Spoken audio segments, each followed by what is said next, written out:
Chapter 1. The Alchemist's Mindset.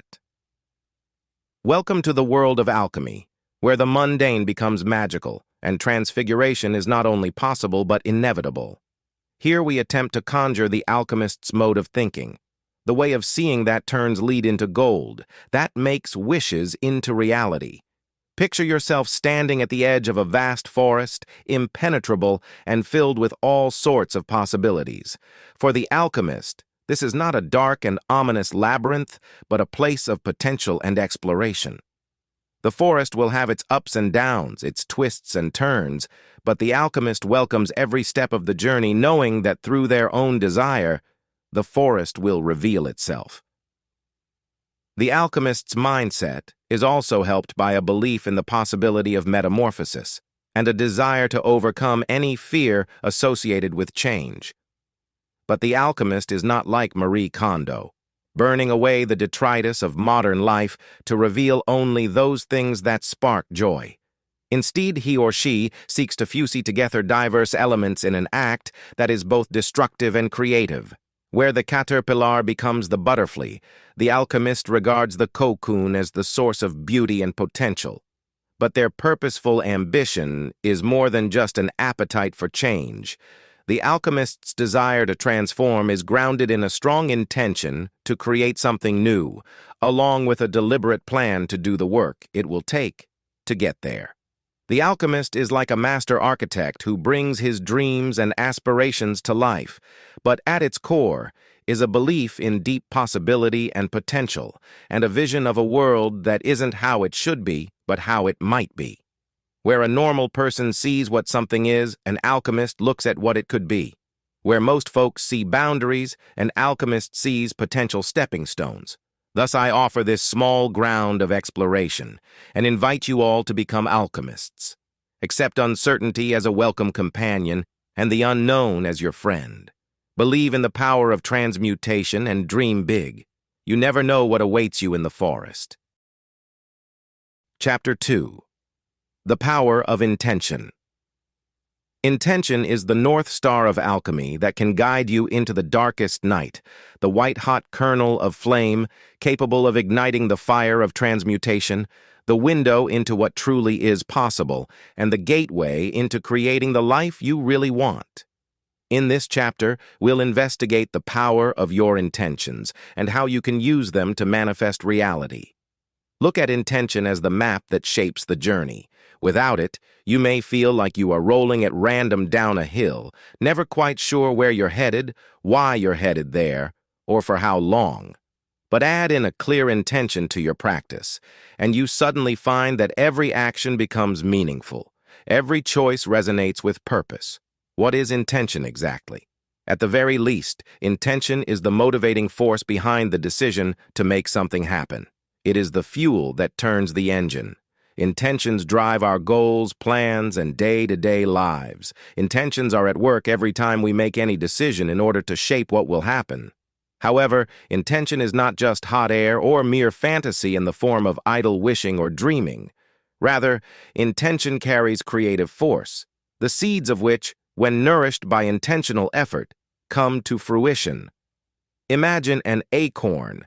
When planted in fertile soil, it transforms into an oak tree. In much the same way, when we plant intention, it can transform into a sequoia. Cultivating intention is about becoming more aware and seeing clearly so you can stay focused, like a laser beam through the night lighting up one point of light after another. When you know what you want and why you want it, the universe makes things happen. Still, intention isn't just about setting a goal and striving towards it.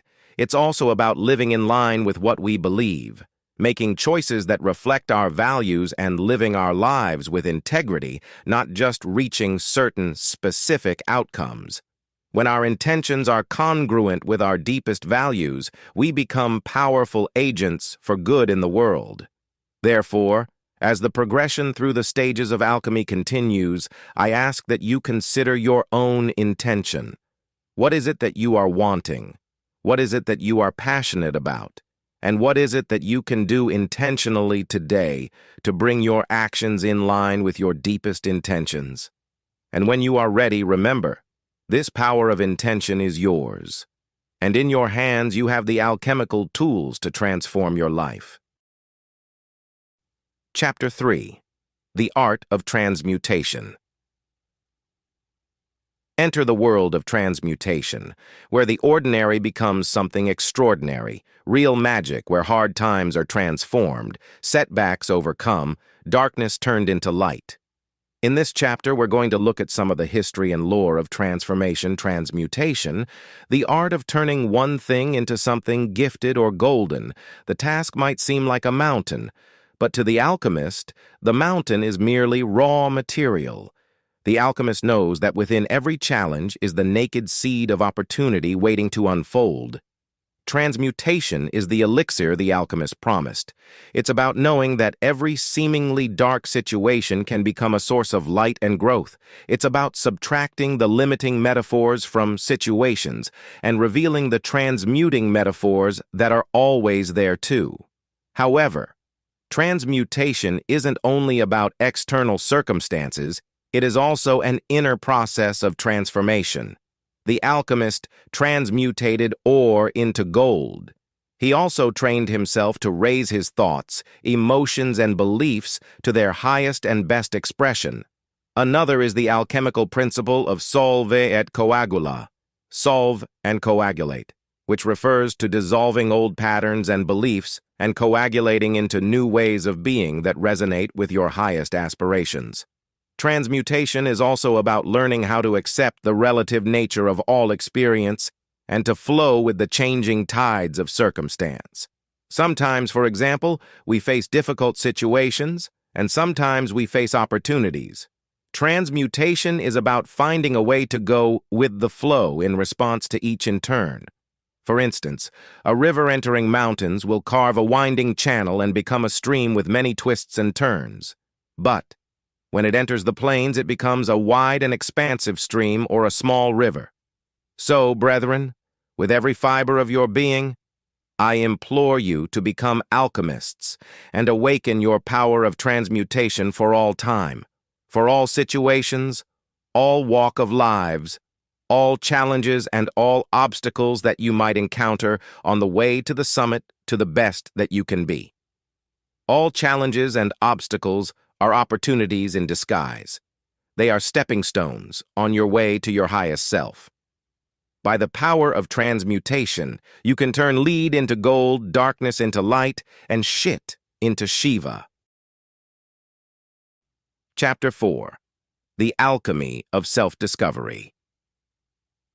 Welcome to the transformative experience of soul-searching, where the alchemist first recognizes personal predicament and transforms it into priceless treasure.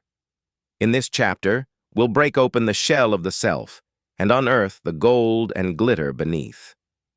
You might regard yourself like a pilgrim, setting out to experience the world in all its beauty and life. You're armed with an open heart and mind full of wonder, and prepared to follow the clues to places you've never been before. Discovering yourself is like that too. Uncovering the secrets of who you are is a matter of finding out what has been already hidden inside of you, awaiting your discovery. If you want to uncover your true self, you have to be willing to travel inward, to conduct a deep ethnographic study of your own mind, to become a psychic and psychic archaeological investigator of yourself, the alchemic digger of beneath's beneath. Self-discovery is not only about discovering what is hidden underneath the surface of our existence, but also about following the process of life's twists and turns, with joy and sorrow alike, and discovering how to accept and love every part of ourselves, including the light and the shadow. A central practice of self-discovery is reflection, simply stopping, taking a deep breath, and paying attention to the big questions of life. Who am I? What do I want? What really matters to me? What makes life worth living? What is my purpose? Taking the time to reflect on these questions with curiosity and openness can help us to understand ourselves. The process of self-discovery also involves a celebration of our own uniqueness, so you can be you and the ultimate you, a manifestation of the ultimate you, as it were.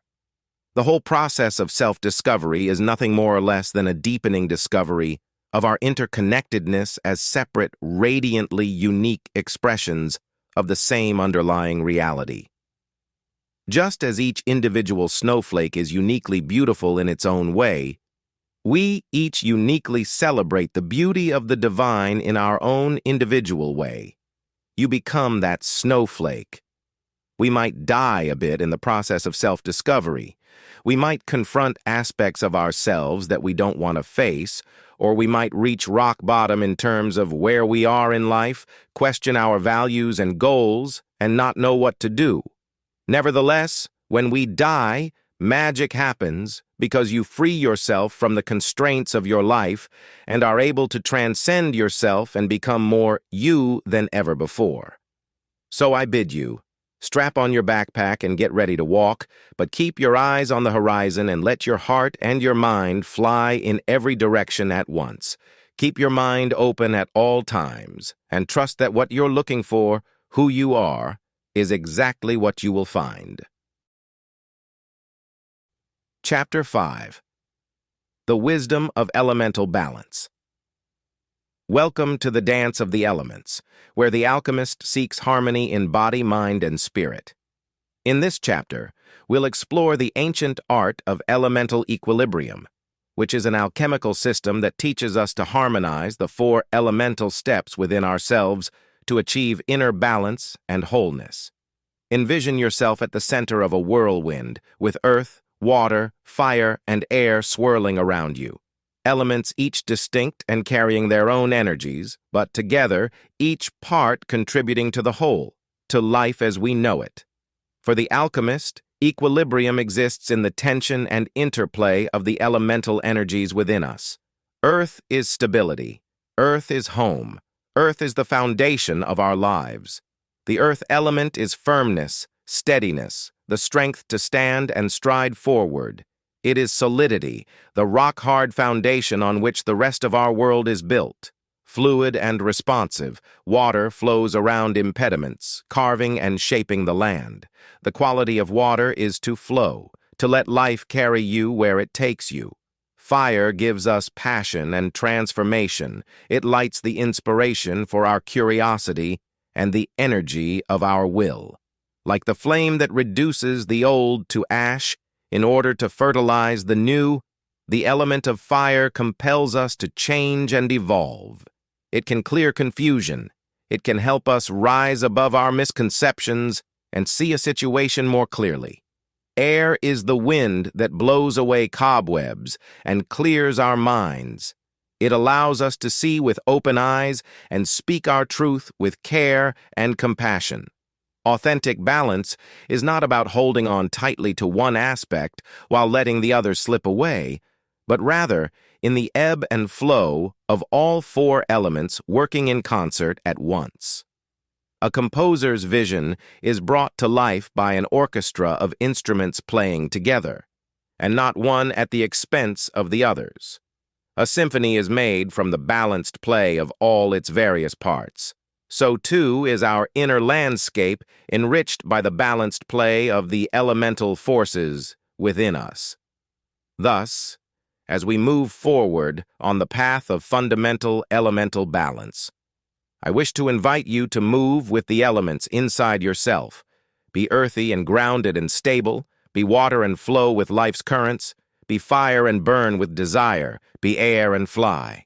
Harmonize the elements within you, and you shall have found inner peace and wholeness in ways that will enrich every aspect of your life. Chapter 6. The Alchemy of Relationships.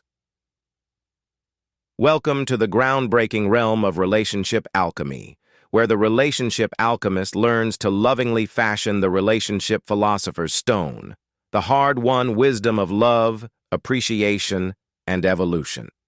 In this chapter, we look into how alchemical principles can be used to deepen our relationships with friends, family, and lovers.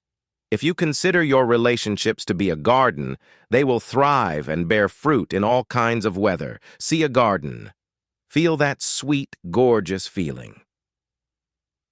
I like to think of our relationships as a garden. Imagine the richness and variety of different flowers and insects, all interdependent and each making their own contribution to the ecosystem. The alchemist tends the garden, sowing and nurturing all the conditions that are optimal for love, trust, and insight to bloom. The principle of connection, of joining, lies at the root of the alchemical relationships.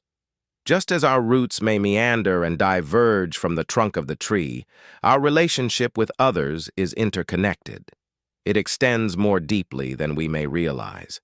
We nourish each other, the depth of our roots intertwining with others, the resulting vine extending its branches and nourishing both of us. However, true communion does not simply involve proximity to others, but a witnessing that is prepared to go beyond appearances to hear what is below the surface. The alchemist thus listens with compassion and sympathy, to recover the hope, the fear, and the dream that are hidden behind words. A second main precept of the alchemy of relationship is receiving and giving, the exchange of gifts. The alchemist gives until it hurts, without stint or measure. But what's given is reciprocated in kind and kindled all the more. The beloved gives back in like kind, gifting, in the giving, the very gift of the alchemist. The alchemist's giving is rewarded, made richer, many times over through receiving. Relationships become a dance of giving and receiving, giving of self, receiving, taking, and giving, each partner taking from the other's abundance, enriching the other. But just as every garden needs tending, relationships also need a level of diligence and attention if they are to blossom.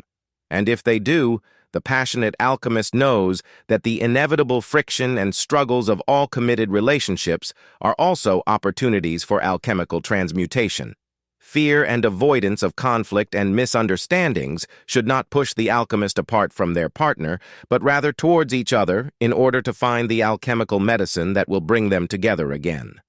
Thus, as we proceed ever deeper into this alchemical ecology of encounter, maintain, and enjoy your relationships attentively, composing them to greater depths of trust, more meaningful contacts and reciprocities, and up to the heights of what they entail in potentials, learning, exhilaration, growth, elegance, and yes, love.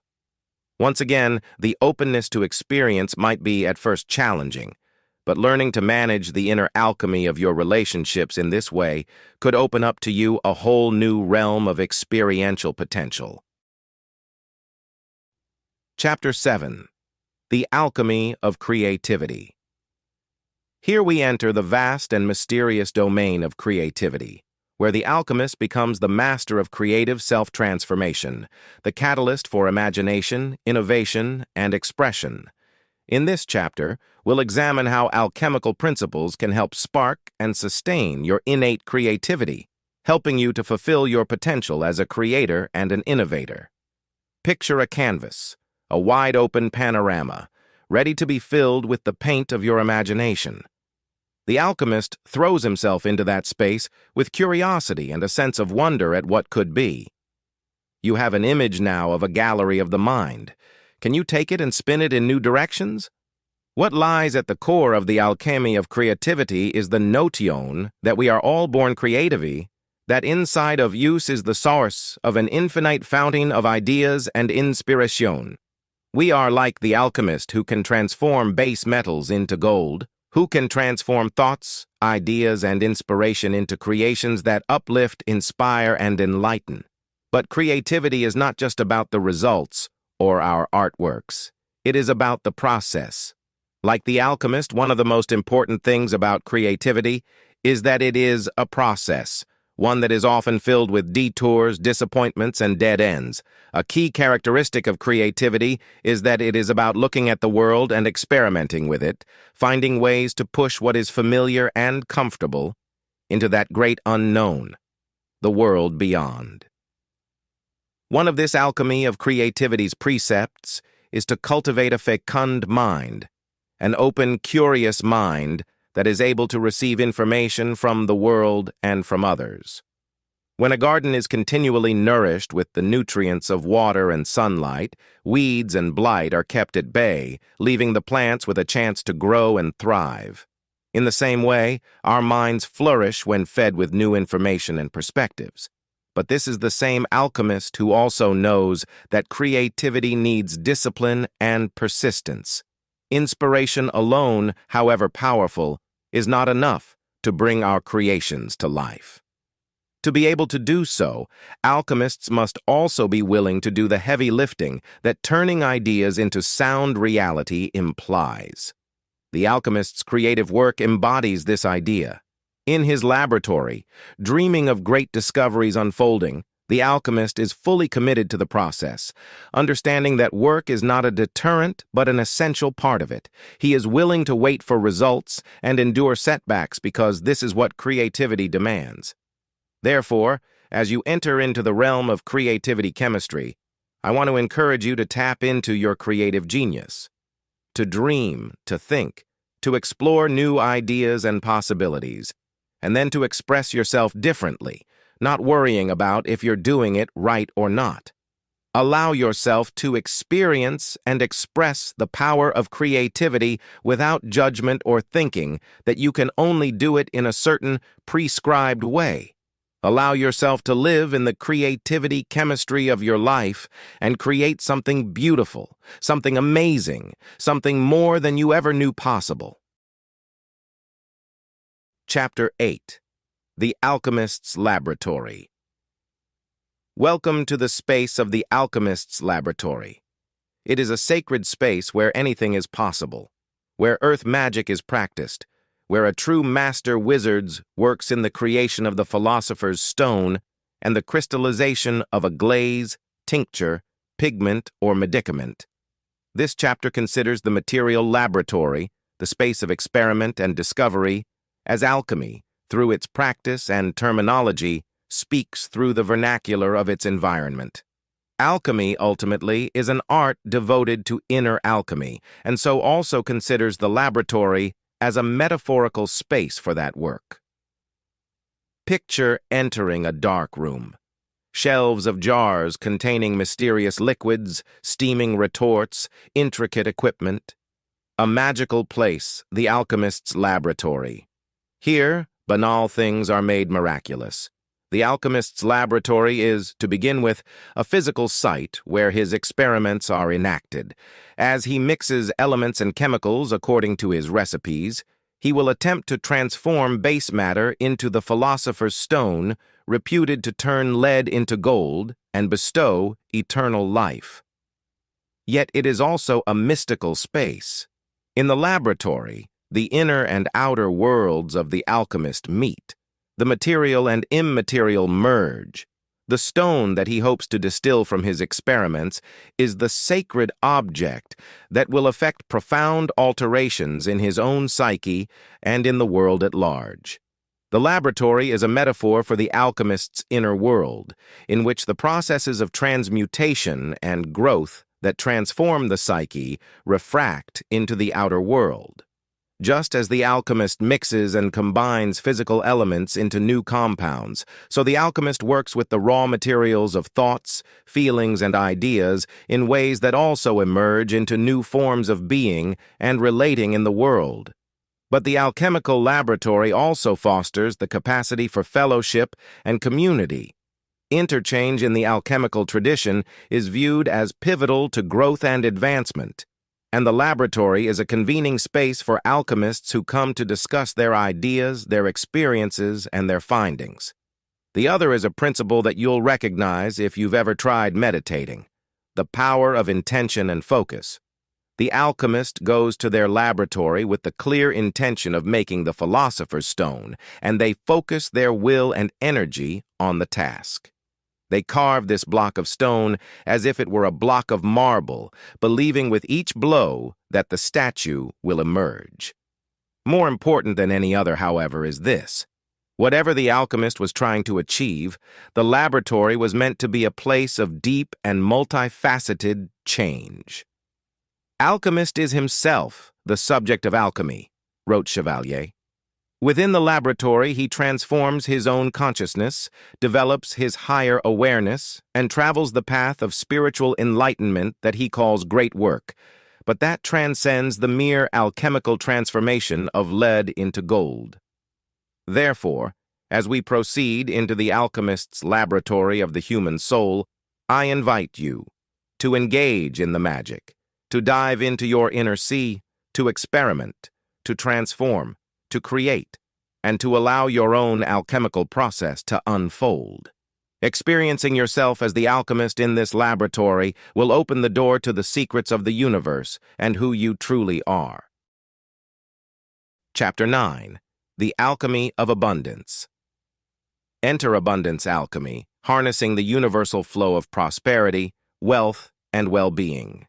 Here we will explore the magic of abundance alchemy, how to shift your mindset and tap into the abundance of the universe.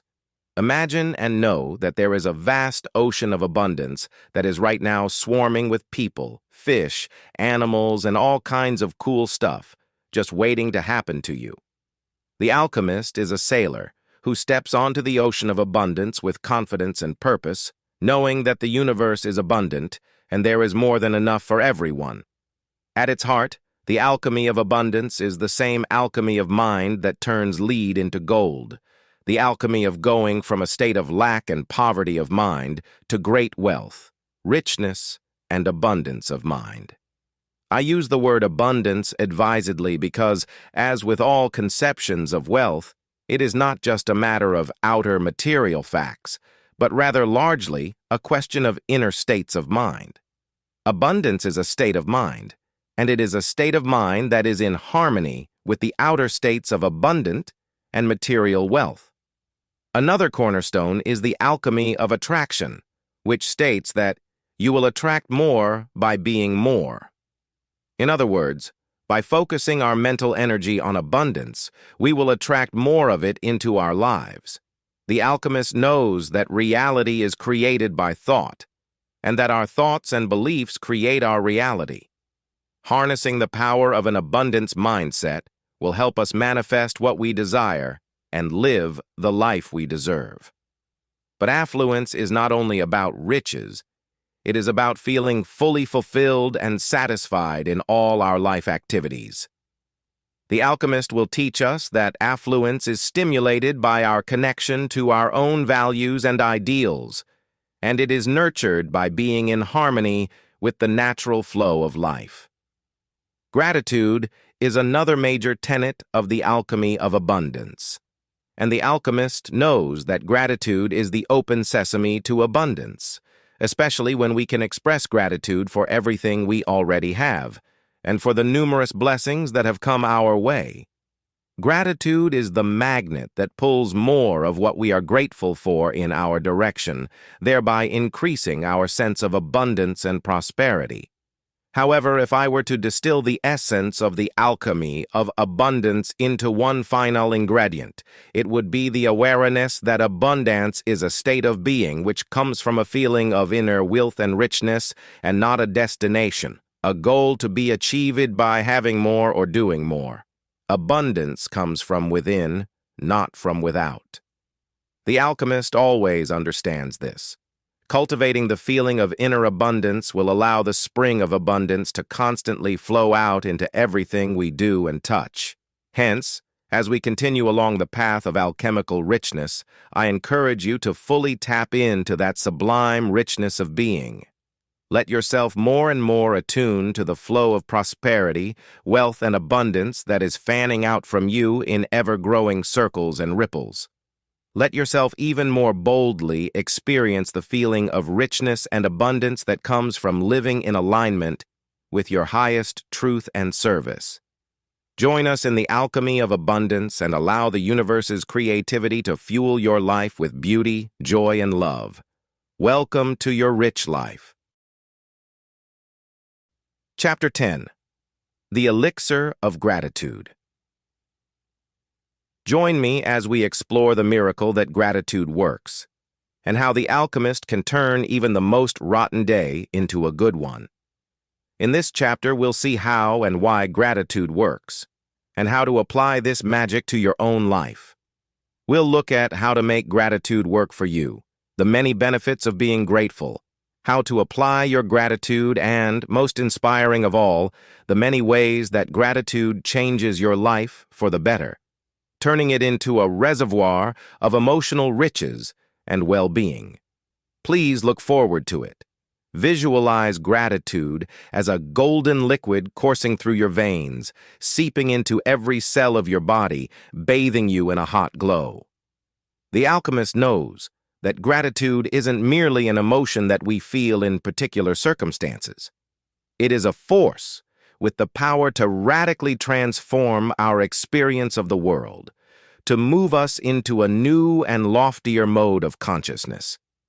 Gratitude at base level is about noticing and receiving the abundant blessings of our lives, large and small.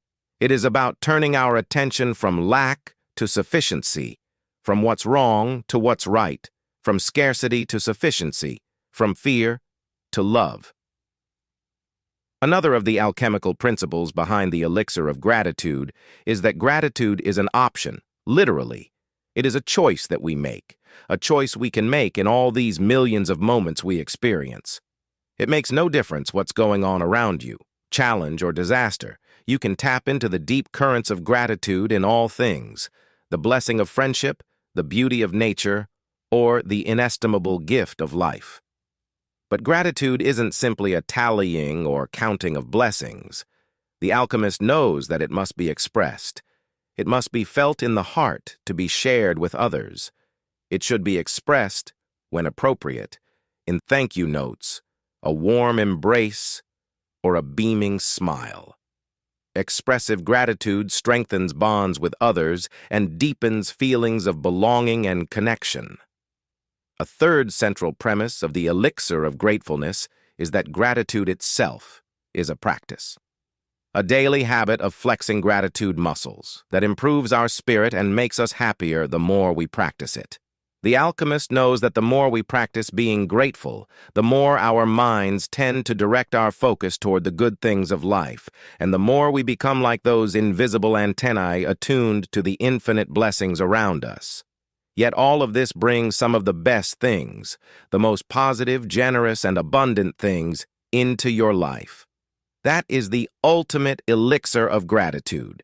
It has a snowballing effect. It attracts more of the things you are grateful for, and it increases your feelings of abundance and joy.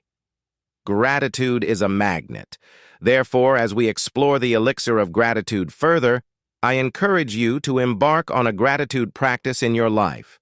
Perhaps you can take a minute or two each day to think about the silver linings in your life and express your appreciation to others. In this way, the power of gratitude can open up the door to a life of abundance, joy, and fulfillment that you never knew could exist. Chapter 11. The Alchemy of Healing. Thank you for joining us on this spiritual path of healing as the alchemist calls upon the radiating energies of love, compassion, and self-discovery to bring equilibrium and integration to the physical body, the emotional mind, and the soul. Concentrating on learning the ways of alchemy to follow, we shall see how the universal themes of alchemy can support and help us on the alchemical road to healing, releasing what needs to be released so that the radiance of health and vitality once again may reign over the body and the mind. As you imagine the great healing river moving through the landscape of your body, flowing into hidden places and pouring forth where you need it most, understand that the alchemist's healing art involves establishing a river of flow and vitality within the body, mind, and heart. This gentle river is the portal to healing, available to all. It renews life and rejuvenates the spirit. This healing river washes away the energy stagnations and toxicity, the wounds and scars of the past, and adds nutrients and minerals to the seeds of new life and growth. Ultimately, the alchemy of healing means establishing harmony amid the four elements within us: earth, water, fire, and air. A horticulturist takes the soil, the water, the light, and, when those are all in a proper order rather than things being left to chance, Healthy plants will grow, he says. The alchemist's task is to devise procedures that affect healing, growth, and transformation by working with the four elements of the patient's own physiology. The first principle of the alchemy of healing encompasses the process of holism, healing the wholeness of our being, physical, emotional, mental, and spiritual. The alchemist understands that healing unfolds as a process that emerges from our shifting our attention and approach deeper into the roots of our disease, compelling us to journey into the nooks and crannies of our being in order to rebalance and harmonize our entire being. But healing is not just about fixing everything. It is also about the process of coming to understand yourself, as the broken pieces of your life lead you to new places and new ways of seeing yourself. The alchemist knows this. It is through embracing the new possibilities that every challenge and obstacle presents that we are given an opportunity for growth and change. In letting ourselves be moved by the process of healing, in being open to its pathways and its possibilities, we can be transformed, stronger and wiser and more whole than before. Another central tenet of the alchemy of healing is the role of self-love and self-compassion. At its most basic, the alchemist understands that acceptance and love for one's self must precede any attempt at giving, and that self-love and self-compassion allow for the cultivation of inner conditions conducive to healing. But perhaps their greatest salve was the capacity of the wounded to seek healing beyond the material realm via infusing forces of the divine into the alchemical body. The alchemical body wasn't simply a site of inner conflict, rather it was a channel for the divine to flow through the wounded. The alchemist understands the limitations of the material body, but she also knows that healing is found by aligning ourselves with the flow, by surrendering to the current of divine energies in the vast wisdom and power of the universe. Therefore, come with me into the liminal space of alchemy, where the restorative powers of love, compassion, and self-discovery are beckoning. In trusting in the healing powers residing uniquely within your core, you too can allow the elixir of transformation to flow from your heart to the world around you. Indeed, through alchemy, you too can access a life of radiant health and wellness, as well as abundance and wholeness that far exceeds your greatest imagination. Chapter 12. The Alchemist's Journey. You've made it all the way to the end of our alchemical odyssey, and now it's your turn. It's time to infuse your life with the power of alchemy by following your heart, feeding your soul, and becoming your own kind of gold. This final chapter shows you how. Picture yourself as the protagonist in your own novel, embarking on a quest to uncover the ways of the world and the meanings of your own life. For the alchemist, life is a process of self-discovery, growth, and evolution, and every step of the way is an opportunity for learning, growth, and evolution. Because at its heart, the alchemist's path is one of awakening. It's a path of desire. It starts with a sense of yearning, of not fitting in, a feeling that there is more to life than we are aware of, and that life has an intelligence of its own and a reason for being that we are yet to discover. Perhaps recover. The alchemist listens to their soul's beckoning and with courage and trust walks towards it, trusting the cosmos to steer them in the direction of their ultimate destiny. One of the central tenets of the alchemist's path is the myth of the hero's journey, the universal origin story involving a quest for change and self-realization that has been told and retold since recorded history. The alchemist's avatar, like the hero of myth and legend, must endure hardships and undergo tests along the way, vanquishing demons, overcoming tribulations, and emerging renewed, victorious, and reborn. But the alchemist's path is no less about inner alchemy. It is about transmuting one's own consciousness, and so enhancing one's awareness to new levels of awareness and insight that ultimately can help us to understand our role in the cosmos. The alchemist knows, as does the Gnostic seer, that the wisdom we are looking for is not outside of us, but rather within us. And by going down into ourselves, we can rediscover the meanings that lie at the heart of all existence. A second major tenet of the alchemist's quest is the need to get aligned with our highest truth and purpose. The alchemist understands that each of us has our own particular role to play in the unfolding life play, and that, if we make it our business to align with our highest truth and purpose, we will access a wellspring of inspiration, guidance, and power that will catapult us on our way. But the ultimate gift of the alchemist, of the spiritual adventurer, might be knowing that the adventure is the goal, that every moment, every experience, and every encounter along the way is a holy occasion for transformation. The alchemist learns that life is not about reaching some distant destination or accomplishing some external marker of success, but about receiving the journey from beginning to end, surrendering to the Tao of things, and letting ourselves be changed by a life well lived.